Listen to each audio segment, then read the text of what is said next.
Eh bien, chers auditeurs, Espoir Média, bienvenue pour cette nouvelle étude, cette nouvelle émission 3DS sur le livre de l'Apocalypse, le message des trois anges. Et aujourd'hui, nous avons déjà notre étude numéro 4 pour le sabbat 22 avril. Et le thème de notre étude du jour, c'est « Craignez Dieu et donnez-lui gloire ». Voilà un titre extrêmement saisissant. Alors, nous avons la chance, comme il y a de cela 15 jours, d'avoir d'un côté Richard Lehmann et de l'autre Samuel Cunha. Alors, vous connaissez bien Richard Lehmann et Samuel Cunha, mais on ne sait jamais, pour des personnes qui nous entendraient pour la première fois, une nouvelle présentation à Samuel. Alors, Samuel Cunha, pasteur en Suisse, dans la région de Lausanne, marié avec Isabelle, et papa de Diego qui a 3 ans. Ça avance, hein? Ça avance, oui. On a déjà fait ensemble les émissions 3DS, il me semble que ça faisait pas longtemps qu'il était né, mais... C'est vrai, il y avait des mois, et juste, oui, c'est vrai. Frère Lehmann. Richard Lehmann, ancien professeur de Nouveau Testament et doyen de la faculté adventiste de théologie. Spécialiste de l'Apocalypse, je rajoute toujours. Alors, merci infiniment d'être là pour cette étude et nous allons d'ici quelques instants poursuivre nos réflexions.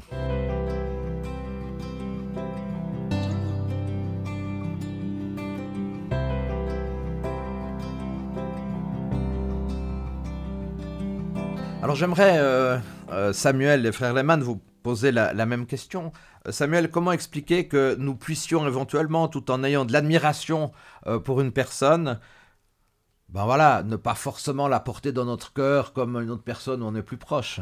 Clairement, il y a différents types d'admiration. Bien sûr, Ouais. l'admiration que je peux avoir envers mes parents. Il y a différentes admirations que je peux avoir pour un CEO d'une grande boîte ou quelqu'un qui a inventé quelque chose que j'utilise aujourd'hui. C'est vrai qu'on va employer le même mot, mais c'est quand même différent parce que ça n'implique pas une relation, un sentiment. Frère Lehmann aussi. Oui, ça dépend de l'objet d'admiration. On admire ceux qui vont dans les astres. Bon, on peut admirer leurs succès, leurs exploits, sans les admirer en tant que personne. Clairement. Et puis on peut admirer quelqu'un pour sa patience, pour sa bonté, pour sa fidélité. Donc il y a quand même une grosse différence entre admirer quelque chose et porter dans le cœur cette même personne. Samuel, tu serais d'accord de nous unir dans une prière? Oui. Cher Jésus, merci beaucoup parce que tu nous donnes l'opportunité d'étudier ta parole. Merci aussi pour ces moyens technologiques qui font que nos réflexions peuvent arriver chez les personnes et aider les personnes aussi à développer un raisonnement autour du livre de l'Apocalypse. Merci aussi pour la bénédiction de ce texte et je demande vraiment que ton esprit puisse nous guider pour que nos dialogues, nos conversations puissent rendre le texte plus accessible, plus compréhensible pour les gens qui nous écoutent. Je demande tout ça au nom de Jésus. Amen, Seigneur. Amen. Frère Lehmann, est-ce que l'objectif de l'Apocalypse, c'est vraiment de préparer un peuple pour le proche retour de Jésus? Bien évidemment. Les messages sont adressés non pas à des incroyants, à des païens. C'est un livre écrit pour l'Église, pour les croyants. Donc pour les avertir sur les menaces qui sont devant eux, leur expliquer quelle est l'origine de leur souffrance, de leurs difficultés, et leur révéler la victoire finale sur toutes les puissances du mal. C'est pour ça que vraiment, encore une fois, c'est ce qu'on a dit il y a 15 jours, hein, l'Apocalypse, c'est vraiment la révélation. C'est quelque chose de positif, c'est l'attente du proche retour du Christ. Dans Apocalypse 14, puisqu'on aborde assez souvent ce chapitre dans le cadre de ce message des trois anges, dans Apocalypse 14, verset 7, il est dit... Donc, il criait d'une voix forte. C'est toujours par rapport à ces anges. Il criait d'une voix forte, « Révérez Dieu et donnez-lui gloire, car l'heure a sonné. Il va rendre son jugement. Adorez donc celui qui a fait le ciel, la terre, la mer et les sources. » Samuel, craindre Dieu, ça fait un peu peur, non? Mais peut-être mauvaise interprétation du mot crainte. Hein? C'est vrai, c'est vrai. Alors, ce verset, il y a un verset qui me touche particulièrement. C'est parce qu'il était écrit sur la façade de l'église d'enfance où j'étais élevé à Porto. D'ailleurs, c'est toujours écrit. Et c'est peut-être un des premiers versets que j'ai mémorisé, justement, du fait qu'il était affiché à l'église. Et je me rappelle bien une fois que j'étais dans l'escalier de l'église, un peu vers l'extérieur, et je vois une dame qui passe dans la rue et qui regarde cette façade et qui commence à lire le texte, j'imagine, parce qu'il devrait vraiment lever la tête pour le voir.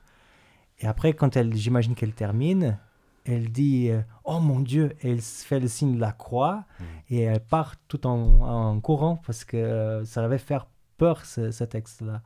Alors c'est vrai que l'idée de craigner quelqu'un, c'est quelque chose, oui, que ça apporte la peur au cœur d'une personne et visiblement pour cette dame, c'était quelque chose qui n'a pas du tout apaisé. Après, il faut dire aussi que l'idée de craindre dans la Bible, c'est selon moi un peu une idée d'avoir le respect de. C'est-à-dire que si je crains Dieu, c'est que voilà, j'ai un respect profond pour lui. Je connais exactement qui il est, je sais exactement, non, mais voilà, je sais qu'est-ce qu'il représente. Et voilà, je le vois comme un modèle et je suis émerveillé de ce que je vois, du fait que je ne comprends pas tout. Des fois, on a justement peur des choses qu'on ne comprend pas tout à fait. Et c'est peut-être ça qui nous reste craintif lorsqu'on est dans la présence de Dieu. Alors le mot craindre, c'est phobéo, il n'est pas utilisé comme tu le dis très justement Samuel, hein, merci, au sens d'avoir peur de Dieu, mais c'est surtout la révérence, le respect. Frère Lehmann, c'est tout le contraire de Lucifer, l'ange de lumière qui voulait monter au ciel et élever un trône. Oui, parce que celui que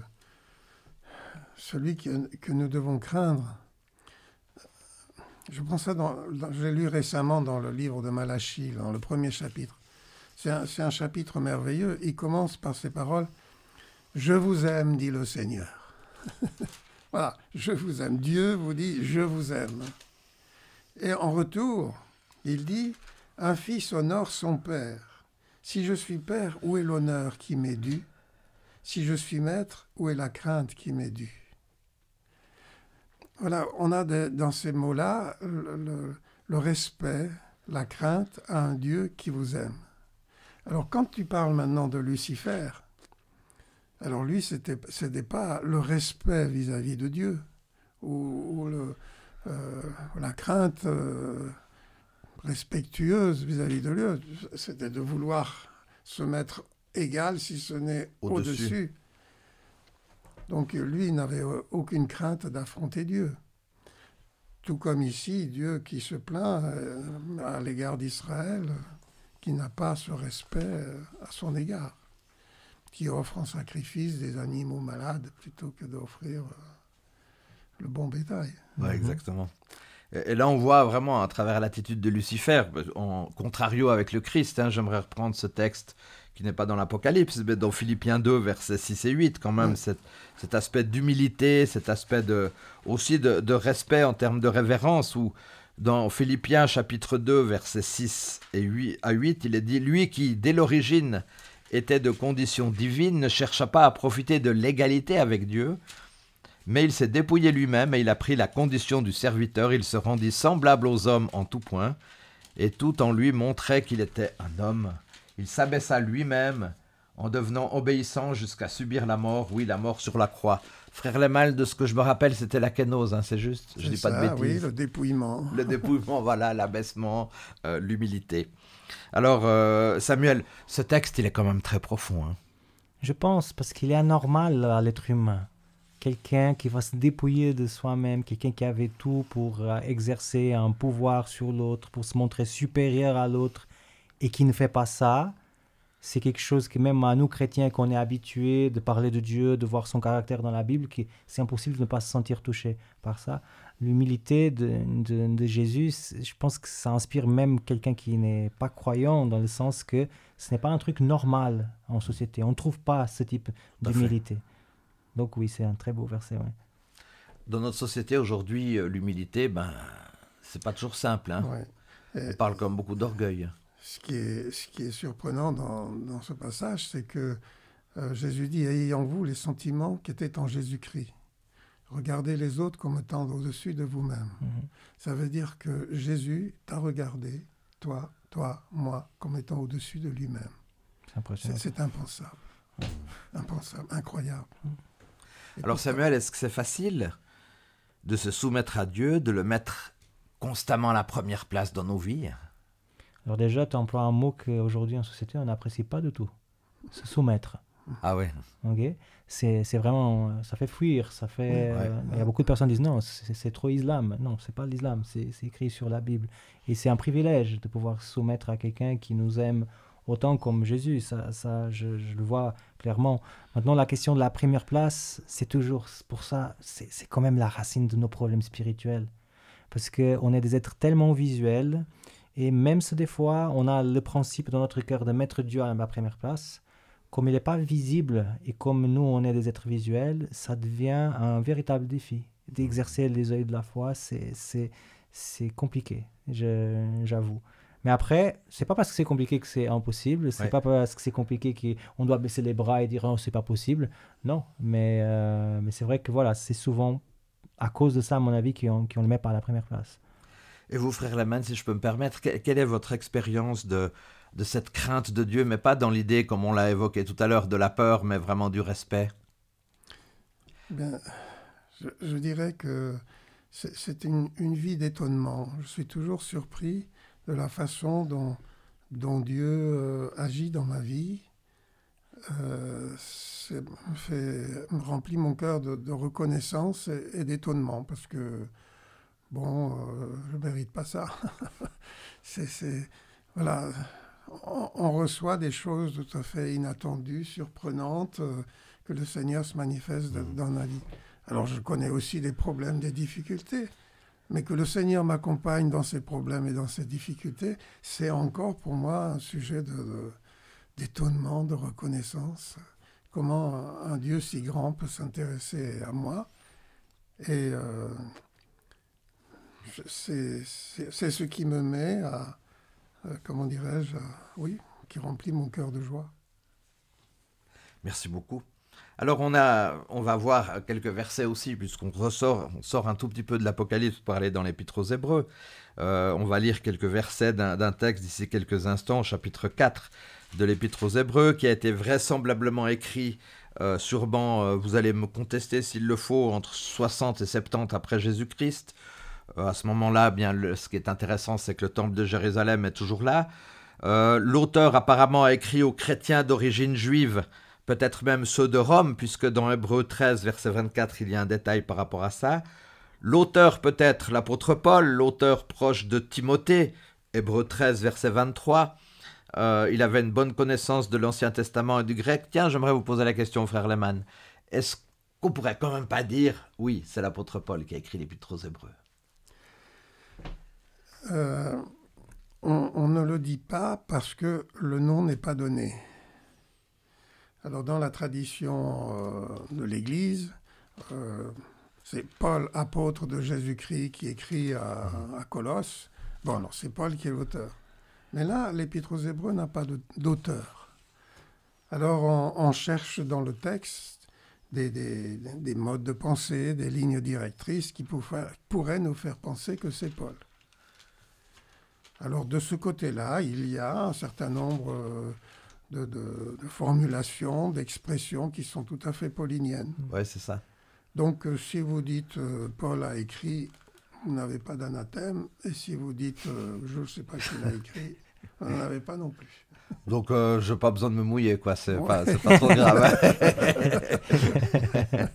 Mais c'est vrai, comme vous dites, quand on lit des fois l'Épître aux Hébreux, c'est pas le sens maintenant de notre réflexion, mais quand on lit l'Épître aux Hébreux, on a quand même l'impression qu'il y a des choses qui se regroupent avec les paroles pauliniennes. Mais bon, après, voilà, de toute façon, on ne va pas se planter. Ça, c'est important. Donc, on va lire Hébreux chapitre 4, verset 14. Hébreux 4, verset 14 jusqu'au même chapitre 5, verset 10. Je vais essayer de le lire assez rapidement puisque le temps avance, puis on aimerait développer ces quelques versets pour l'étude du jour. Ainsi, puisque nous avons en Jésus, le Fils de Dieu, un grand prêtre éminent qui a traversé les cieux, demeurons fermement attachés à la foi que nous reconnaissons comme vraie. En effet, nous n'avons pas un grand prêtre qui serait incapable de se sentir touché par nos faiblesses. Au contraire, il a été tenté en tout point comme nous le sommes. Approchons-nous donc du trône de Dieu, de grâce avec une pleine assurance. Là, Dieu nous accordera sa bonté et nous donnera sa grâce pour que nous soyons secourus au bon moment. Tout prêtre est choisi parmi les hommes. Il est établi en faveur des hommes pour leur relation avec Dieu. Je vais aller un peu plus loin, verset 3. À cause de cette faiblesse, il doit offrir des sacrifices, non seulement pour les péchés du peuple, mais aussi de la même manière pour les siens propres. De plus, on ne s'attribue pas de sa propre initiative l'honneur d'être grand prêtre, on le reçoit en y étant appelé par Dieu, comme ce fut le cas pour Aaron. Il en est de même pour le Christ, ce n'est pas lui qui s'est attribué de son propre chef l'honneur de devenir grand prêtre. Verset 7, ainsi, au cours de sa vie sur terre, Jésus, avec de grands cris et des larmes, a présenté des prières et des supplications. Verset 8, bien qu'étant fils de Dieu, il a appris l'obéissance pour tout ce qu'il a souffert, et c'est parce qu'il a été aussi amené à la perfection qu'il est devenu, pour tous ceux qui lui obéissent, Dieu en effet l'a déclaré grand prêtre dans la lignée de Melchisédek. Donc, l'épître aux Hébreux a vraisemblablement été écrit, comme je l'ai dit tout à l'heure, je ne vais pas le répéter, entre 60 et 70 après Jésus-Christ. Et dans ce texte, il est dit au verset 14, « Nous avons en Jésus, le Fils de Dieu, un grand prêtre, qui a traversé les cieux, demeurons attachés à la foi. » Autant on a vu déjà dans nos réflexions que Jésus est bien présent dans l'Apocalypse, mais il est aussi très bien présent dans l'épître aux Hébreux. Et en fait, ce qui est assez incroyable, c'est qu'il a été tenté en tout point comme nous le sommes. Frère Lehmann, un commentaire sur ce terme « tenté en tout point comme nous le sommes ». Oui, nous sommes tentés. Par exemple, je n'ai jamais été tenté d'être président de quelque chose. Je n'ai jamais été tenté de réussir un match de foot. Je ne sais pas jouer au foot. Il y a des tentations qui ne me touchent pas, mais il y a des tentations qui me sont propres. Et lui, il a été tenté au niveau de son vécu, au niveau de sa mission. « Jusqu'à quand vous supporterez ?» a-t-il dit parfois. Il a été tenté de tout abandonner. Hein, il a affronté des difficultés propres à son ministère, à sa vocation. Père, ôte de moi cette coupe. Mais voilà, il est là aussi dans une situation de tentation, de tout lâcher avant la croix. Et puis, par la grâce de Dieu, il poursuit, il s'affermit. Bon, ben moi aussi, je suis tenté dans diverses choses. Avec le chocolat, par exemple. Le chocolat suisse, il faut préciser. Hein. Mais est-ce que la tentation du Christ était aussi d'utiliser sa divinité? Oui, ça pouvait l'être. Quand il a dit comment elle s'appelle là, César, pas César, Pilate. Quand il lui a dit, voilà, je pourrais avoir recours à des légions d'anges pour me délivrer. Non, il n'a pas usé de son pouvoir. Il en a fait usage pour sauver des gens, pour guérir des gens, mais pas pour lui-même. Alors, au verset 16, il est dit « Approchons-nous donc du trône de grâce avec assurance ». Samuel, est-ce que c'est si facile que ça de s'approcher du trône de grâce? Non seulement il est dit « s'approcher du trône de grâce », donc on pourrait se dire on s'arrête là, mais encore en plus avec assurance. Je pense qu'il n'y a personne qui s'approche de la gratuité facilement. C'est-à-dire, bien sûr, il y a certaines personnes qui vont chercher des choses gratuites et tout, mais quand quelqu'un nous fait un don de quelque chose qui est très cher et que cette personne a une relation avec nous et qu'elle nous donne quelque chose, j'ai l'impression que le premier sentiment qu'on a, c'est un sentiment de gêne. On se dit, mais comment est-ce que je peux te payer? Non, vous avez certainement déjà passé par la situation que vous invitez quelqu'un à aller manger avec vous dans un restaurant, et le moment que vous décidez de payer l'addition à vous-même et à la personne dit non, mais pas question, non, parce que quelque part, il y a un sentiment de gêne, comme si on se sentait un peu profiteur, et on ne veut pas se sentir comme ça. Alors, c'est justement à cause de cela que je trouve que c'est très difficile, même pour le chrétien, que vient dans une société où il n'y a finalement rien qui est gratuit, si on est vraiment honnête, il n'y a pas de gratuité dans notre société, de se dire, voilà, le Seigneur me donne quelque chose d'une valeur gigantesque et j'ai absolument rien à faire, rien à donner, plutôt. Et ça, c'est très gênant. Donc, c'est pour ça que même nous, chrétiens, et surtout les adventistes, si on arrive tous un peu préparés à formuler bien ce qu'est la grâce, là, vivre, c'est une autre chose. Ah ouais. Moi, je sais bien expliquer depuis que je suis enfant qu'est-ce que c'est la grâce. Mais la vivre, c'est une bataille de chaque jour. de me dire, ok, voilà, j'essaie de m'approcher avec assurance. Ça, c'est quand même un truc que je trouve qui peut être compliqué. Ouais, pourtant, mais que c'est une grande bénédiction. Pourtant, c'est fantastique. Hein, exactement. Mais c'est vrai, dans la réalité, on a envie d'être dans la toute maîtrise souvent. Hein, c'est ça aussi la réalité. Et ce texte s'adresse à des gens qui avaient comme leitmotiv « Seigneur, que dois-je faire pour être sauvé? Que dois-je faire pour avoir la vie éternelle ?» Exactement. Alors faire, approchez-vous du trône de grâce. Ouais, c'est pas pour rien qu'on a ces messages de grâce quand même, hein, parce que, comme vous dites très justement, c'était adressé quand même à des destinataires bien particuliers qui avaient toujours là. Voilà, il fallait faire et encore faire. Et dans nos milieux aussi. Qu'est-ce qu'il ne faut pas faire et qu'est-ce qu'il faut faire. Alors, on a des listes de choses à pas faire et des choses à faire. Et quand on n'arrive pas à faire toutes les listes, le plein des listes, on se dit, est-ce que la grâce... Ben oui, mais la grâce, c'est pour les pécheurs, c'est pas pour les justes. Exactement.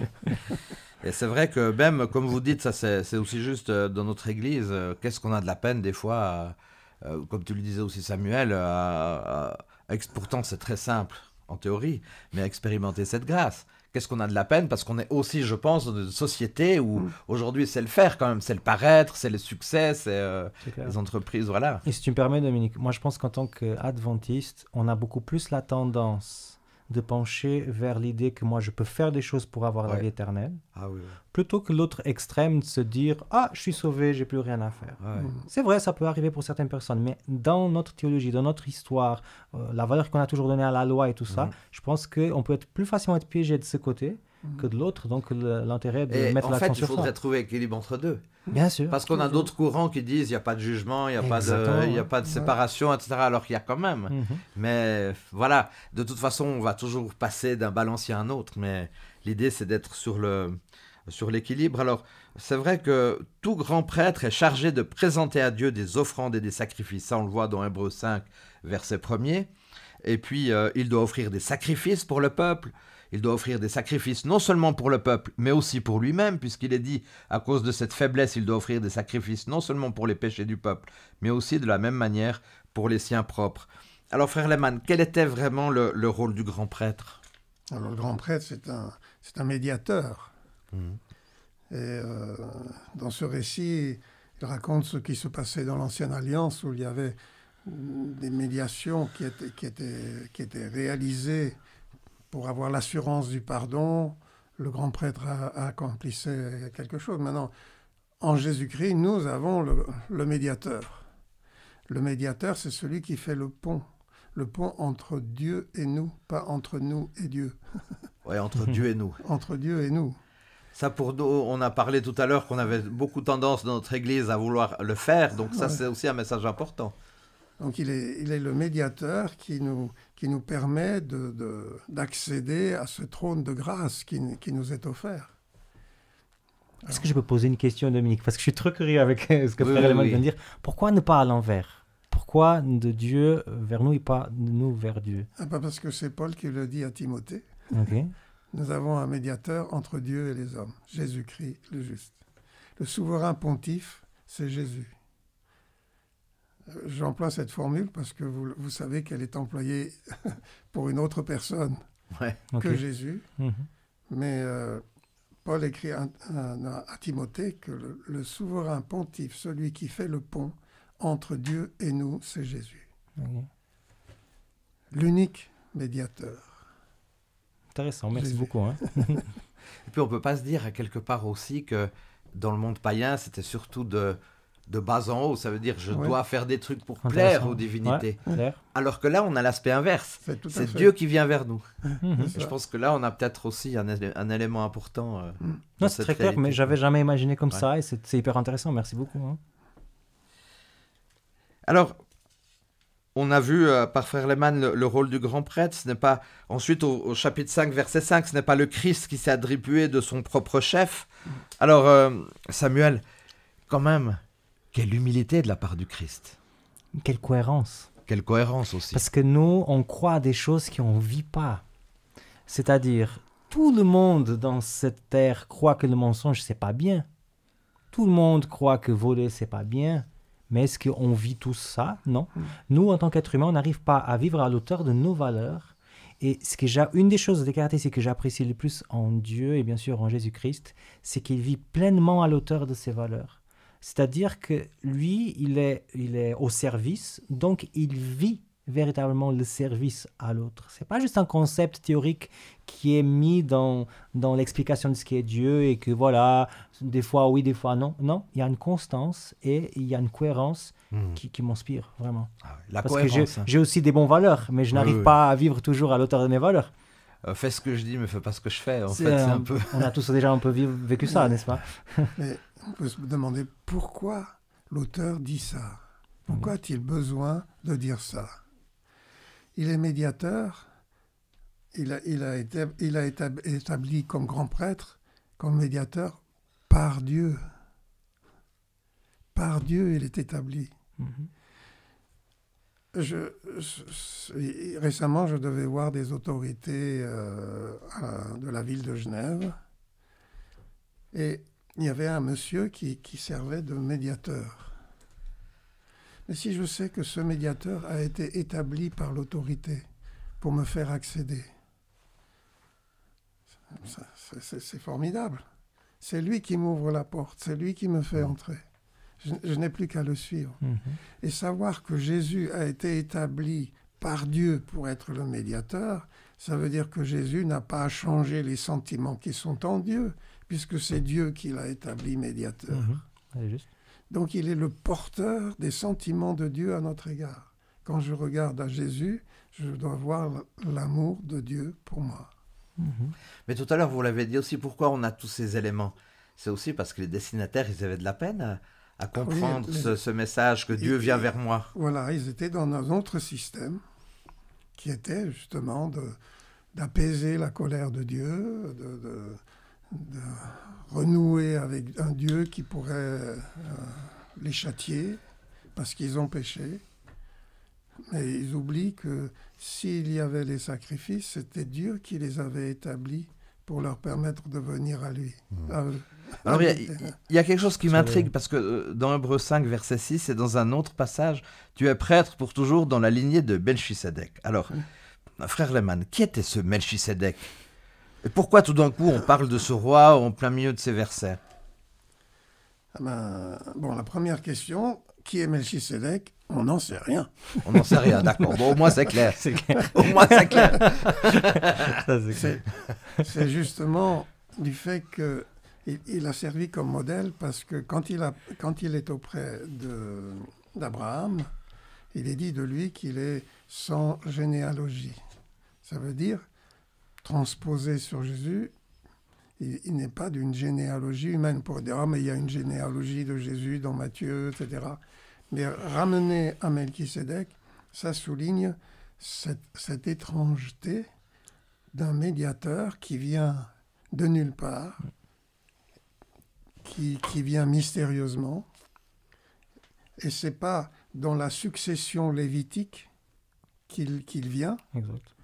mais c'est dans la succession de David.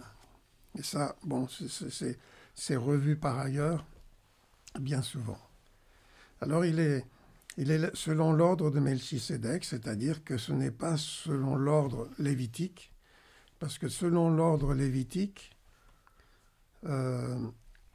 il est de la lignée d'Abraham, parce que selon l'ordre lévitique, c'est les enfants d'Abraham, on est lévite de père en fils.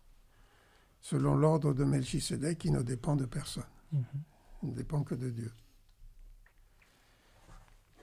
Et puis ce qui est intéressant aussi, c'est le verset 6, où il est dit « Tu es prêtre pour toujours selon l'ordre de mes... » verset 5 avant, « Tu es mon fils, c'est moi qui t'ai engendré aujourd'hui. » Si vous prenez cette citation qui revient régulièrement dans les Écritures, ça se rapporte à la résurrection de Jésus. Il est établi comme médiateur par sa résurrection entre les morts. C'est le Christ ressuscité qui est notre médiateur. Donc, si je comprends bien, Melchisédek serait une figure du Christ? Oui, d'une certaine manière, oui. Et ici, en tout cas, il se sert de cette image. Et puis on revient aussi, merci de cette explication extrêmement intéressante. Mhm. Chapitre 5, verset 10, Dieu en effet l'a déclaré grand prêtre dans la lignée de Melchisédek. Donc Voilà. on a aussi cette réalité quand même très forte. Donc quand on découvre Melchisédek, on peut à quelque part aussi découvrir le Christ. Maintenant, on parle aussi beaucoup dans ces quelques textes de l'Épître aux Hébreux, de perfection. Mais alors, pour toi, Samuel, est-ce que tu aurais une définition de la véritable perfection? Alors, c'est un thème qui m'a beaucoup intéressé lorsque je suis arrivé à Collonges. Il faut donner aussi un arrière-plan. Il faut dire que moi, je viens d'un pays qui est déjà assez conservateur. Je venais aussi d'un encadrement qui était très conservateur, où on croyait au perfectionnisme, c'est-à-dire que ça serait possible aux chrétiens d'arriver à un certain niveau de perfection. Et en étudiant la théologie, moi je regardais ma vie spirituelle, je voyais que je tombais tout le temps, donc je commençais à me dire, mais ça va pas le faire. Et un jour, j'ai posé la question à un prof, à Roland Merge, je peux le dire. Je le remercie beaucoup aussi de sa réponse. Et il m'a expliqué un peu, mais il m'a dit, écoute, va lire un livre qui se trouve à la bibliothèque, donc I Used to Be Perfect de George Knight. Et là-dedans, j'ai un peu compris mieux cette idée de la perfection. Alors la perfection biblique, c'est un mot que c'est téléos, qui donne aussi un verbe, téléo, qui apparaît dans le texte que tu viens de lire. Et en fait, l'idée qui est exprimée par ce texte, par ce mot, c'est justement d'arriver au maximum de notre sphère. C'est-à-dire, ça peut être aussi traduit par maturité. Par exemple, le téléos d'un homme, c'est arriver à adulte. Donc, c'est un peu ça. Et que justement, la perfection qui nous est demandée par Dieu, c'est justement d'essayer d'aller au maximum de notre sphère. Et bien sûr, la perfection pour moi, ce n'est pas la perfection du Christ, et celle du Christ, bien sûr, qui n'est pas la mienne, mais je vois plutôt la perfection aujourd'hui comme un chemin, c'est-à-dire pas comme quelque chose que je vais accomplir, mais comme une cible que je me donne à faire avec quelqu'un qui m'accompagne. J'ai fait une prédication il n'y a pas longtemps, je me suis rendu compte qu'à travers Noé, Abraham, c'était plutôt l'idée de marcher avec. Exact. Frère Lehmann, parce que on va aussi, tout le monde nous entend, mais vous êtes d'accord en tant que grand professeur de théologie, d'Apocalypse et tout ce que je s'en suis, puisque la perfection c'est intéressant. Merci Samuel pour ta réponse. C'est vrai, la perfection n'est pas absence de péché. Enfin, j'espère que je ne vais pas être déçu de votre réponse. Je vais vous donner l'exégète auquel je me réfère. Dans son sermon sur la montagne, Jésus termine par ces paroles foudroyantes. « Soyez parfaits comme votre Père Céleste est parfait. » Justement, ouais. Qu'est-ce que ça veut dire? D'autant qu'être parfait comme mon Père Céleste est parfait, je n'imagine pas que je pourrais y parvenir si j'en reste là. Or, j'ai la chance d'avoir un évangéliste qui s'appelle Luc, auteur inspiré, qui donne l'interprétation. Et qui donne le sermon sur la montagne et qui termine ce sermon « Soyez donc miséricordieux comme votre Père Céleste est miséricordieux. » Pour lui, être parfait, c'est être miséricordieux. Et si on lit le contexte justement de Matthieu, il est dit que Dieu fait briller son soleil sur les méchants et sur les bons, qu'il fait pleuvoir sur les uns comme sur les autres. Il accorde sa grâce à quiconque veut la recevoir. Donc, être parfait, c'est être plein de miséricorde. Amen, on pourrait dire. Amen, oui. Ça va dans le sens de ce que tu disais, Samuel, bien aussi sûr, tout à l'heure. Tu peux que être miséricordieux si tu es en contact avec le Christ. Sinon, tu vas pas déjà pas apprécier ses sentiments et tu vas pas le comprendre.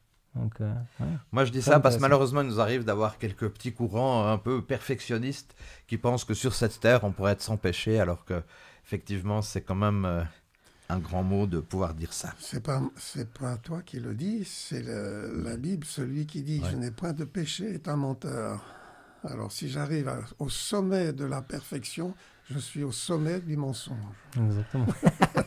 Pas mal. Alors, n'allons pas comme le père du mensonge, qui est quand même Satan, au sommet du mensonge, tout à fait. Alors, il y a un texte que je trouve extraordinaire, d'ailleurs, je rappelle quand même que c'est un texte qui a beaucoup touché Luther, qui se trouve dans l'Épître aux Éphésiens, au chapitre 2, versets 8 à 10. « Car c'est par la grâce que vous êtes sauvés par le moyen de la foi. Cela ne vient pas de vous, c'est un don de Dieu. Ce n'est pas le fruit d'œuvre que vous auriez accompli. Personne n'a donc de raison de se vanter. Ce que nous sommes, nous le devons à Dieu, car par notre union avec le Christ, Dieu nous a créés pour une vie riche et d'œuvres bonnes. Je dirais que ça rejoint un peu, frère Laman, ce que vous avez dit tout à l'heure dans l'Épître aux Hébreux. C'est pas à n'importe quel destinataire qu'on rappelle ces choses. Et dans l'Épître aux Éphésiens, on a quand même un message adressé à des personnes qui étaient tout le temps aussi uniquement bercées dans la loi et pas dans la grâce. Donc là, on a un beau message quand même. Moi, je trouve extraordinaire comme ce texte de grâce. Samuel. Non, c'est clair, je suis pleinement d'accord avec toi. Je ne sais même pas quoi ajouter. Oui, d'accord, très bien. Qu'est-ce que je peux ajouter là? Je prêche à un convaincu. Oui, c'est clair, c'est clair.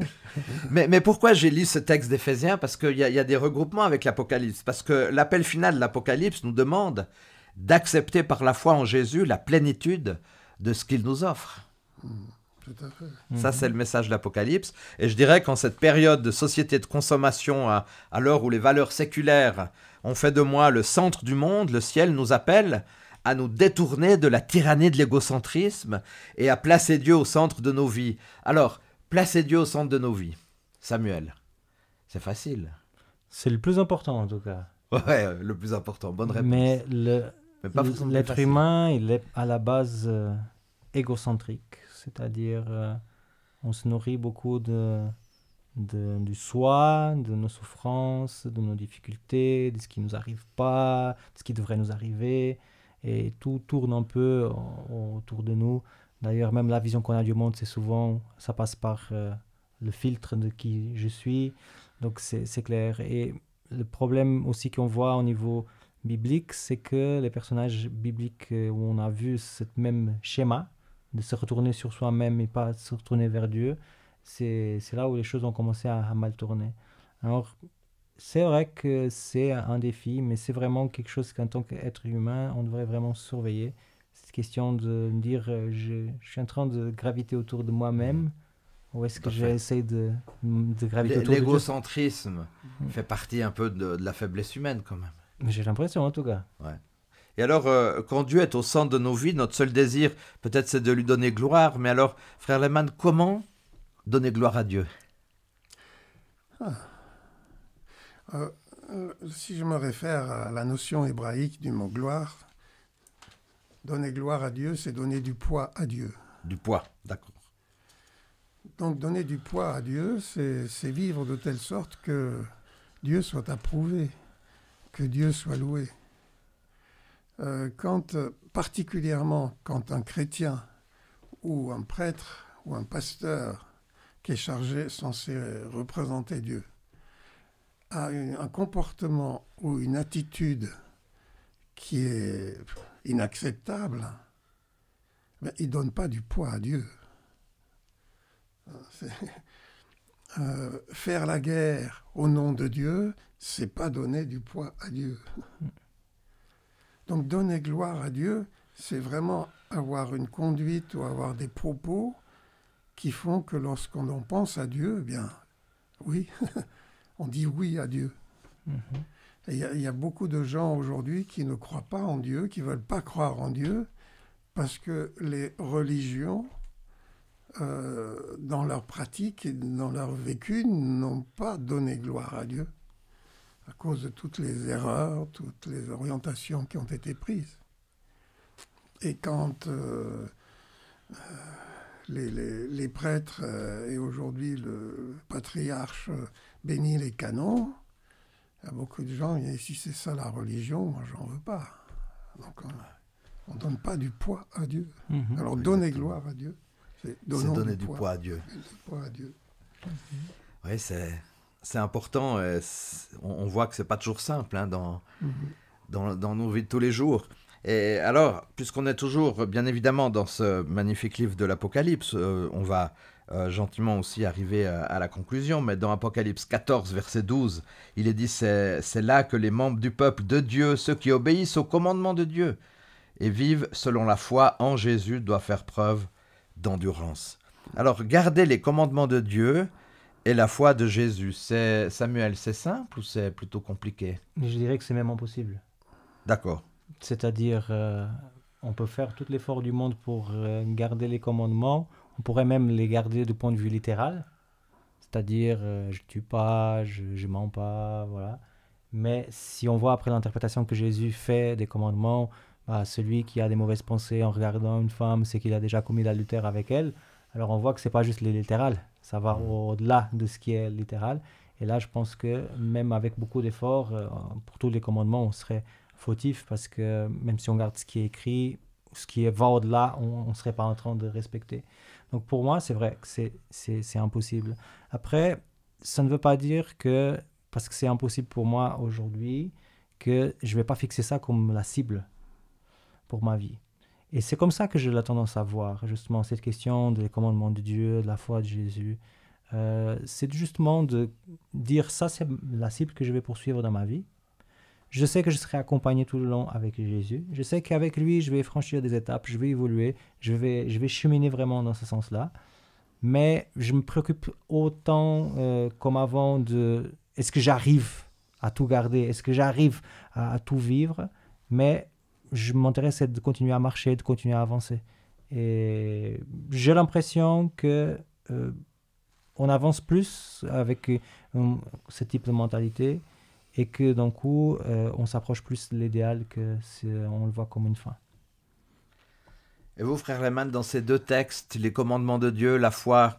Alors, moi, j'ai vu plusieurs traductions. Donc, une dit ce n'est pas la foi en Jésus, mais d'autres disent ce n'est pas la foi...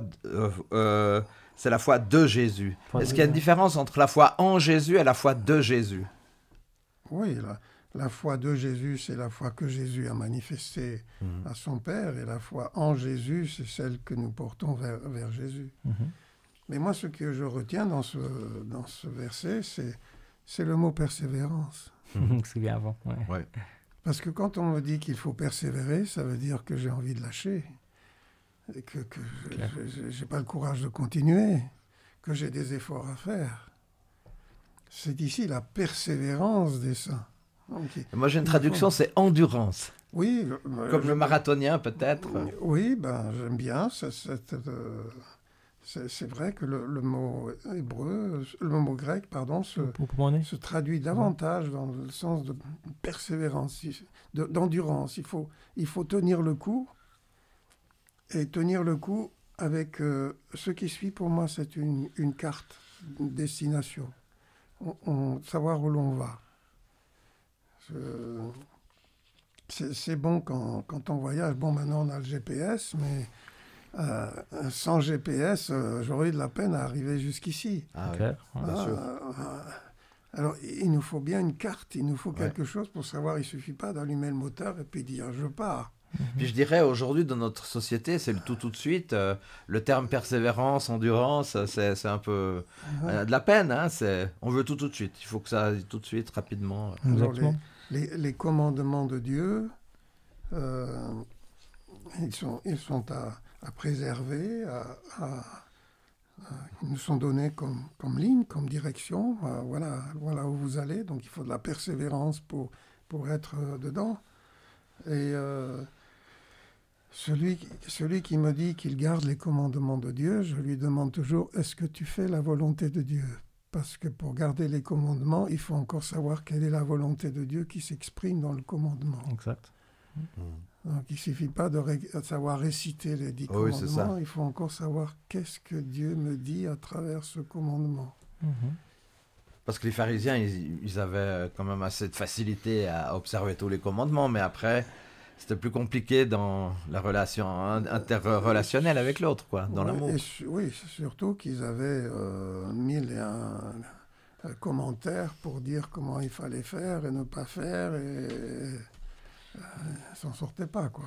Alors le terme de victoire arrive à peu près 11 fois dans le livre de l'Apocalypse, et dans la vision des 7 églises, qu'on a un petit peu moins abordées, représentant l'église chrétienne depuis le 1er siècle jusqu'à notre époque. Je me rappelle très bien d'avoir eu ce cours avec vous, frère Lehmann, et je me rappelle même qu'avant de faire un examen, j'avais été voyager et visiter les 7 églises de l'Apocalypse. Alors j'ai un peu triché parce que j'avais pu faire ce voyage et j'avais eu une note 14 sur 20. Voilà, je m'en rappelle encore.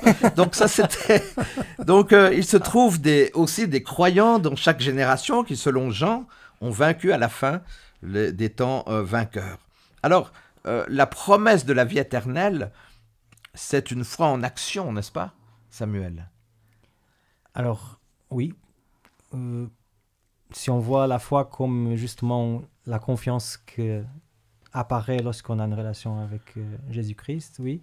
Alors, un de mes versets préférés de la Bible, c'est Jean 17,3, qui dit « Or, la vie éternelle, c'est qu'ils te connaissent, toi le seul vrai Dieu, et celui que tu as envoyé, Jésus-Christ. » Intéressant, je dis toujours ça. Hein. Le texte me dit la vie éternelle, c'est que tu fasses ceci, cela. C'est pas que tu.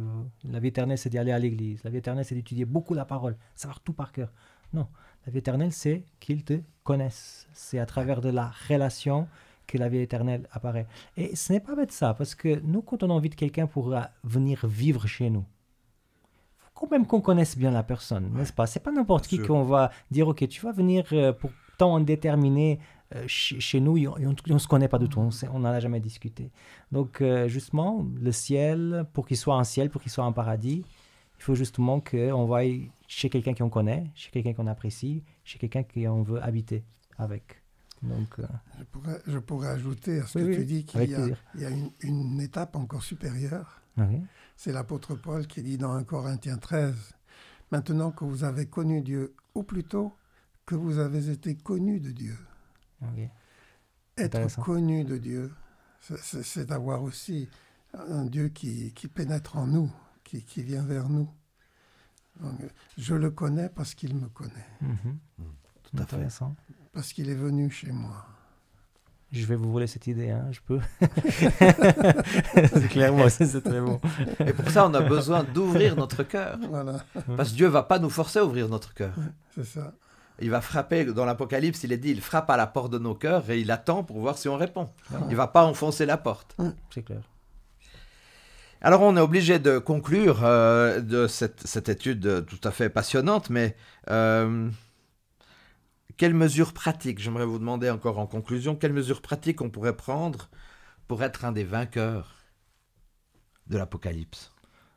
Alors, il faut déjà écouter le message de l'Apocalypse. Écouter, ouais. Parce que dans l'autre leçon qu'on a fait avec Frère Lehmann, ça a été aussi dit que dans les 7 églises, il y a souvent des remarques qui vont dans le sens de comment est-ce que je peux m'associer à cette victoire. Quelles sont les actions que je peux faire pour m'associer à la victoire de Jésus-Christ et du coup de devenir aussi un vainqueur.